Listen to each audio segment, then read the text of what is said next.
Quand on aime une personne en toute sincérité, on a souvent tendance à faire tout notre possible pour qu'elle soit heureuse, mais quand il s'agit de la protéger ou de lui épargner un danger, la question ne se pose même plus et c'est là que tous les sacrifices imaginables peuvent avoir lieu. L'amour n'est pas vraiment une question de famille ou de lien de sang, c'est un sentiment qui dépasse tout ceci, un attachement humain qui dépasse tous les rapports conventionnels et qui peut nous pousser à donner une partie de nous-mêmes pour sauver autrui. La transplantation hépatique en France. Il existe des maladies et infections du foie qui nécessitent des interventions chirurgicales, plus exactement ce qu'on appelle des transplantations hépatiques. La première tentative de ce type de transplantation a eu lieu en 1963, à Denver, aux États-Unis. Elle a été effectuée par l'équipe du Dr. Thomas E. Starzl.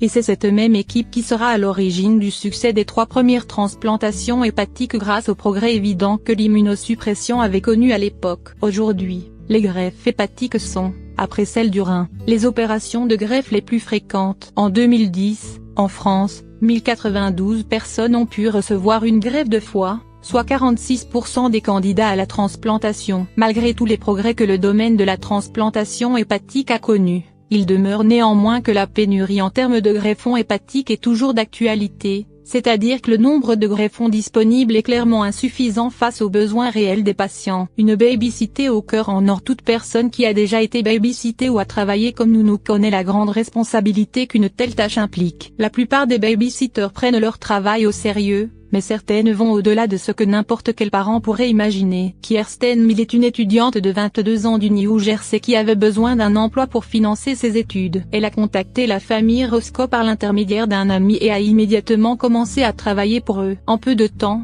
Kirsten a tissé un lien fort avec les 3 enfants du couple, et en particulier leur plus jeune fille, Talia. Mais il s'est vite avéré que la fillette de 9 mois souffrait d'une maladie hépatique rare et potentiellement mortelle. Quand les médecins ont annoncé que Talia avait besoin d'un nouveau foie, Kirsten n'a pas hésité une seconde à lui offrir une partie du sien. George et Farah Roscoe n'étaient pas sûrs de l'idée au début.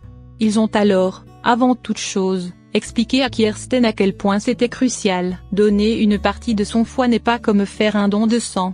Cela implique une chirurgie invasive. Il peut aussi y avoir des risques pour le donneur, mais la jeune babysitter a maintenu sa position et a demandé à être celle qui allait donner une partie de son foie à Talia. Une fois les tests de compatibilité faits, le résultat était parfaitement positif. Les 2 parents étaient évidemment extrêmement reconnaissants envers la jeune femme pour sa décision altruiste, mais ils ont fait en sorte de s'assurer qu'elle ne prenne pas une décision qu'elle pourrait regretter plus tard. Et le 11 janvier 2017, elle et Talia sont allées à l'hôpital pour subir une opération qui a duré 14 heures. Tout d'abord, les médecins ont administré une anesthésie à Kirsten et lui ont enlevé une partie de son foie, puis ils ont immédiatement effectué une greffe sur la petite Talia. Et la transplantation a été couronnée de succès.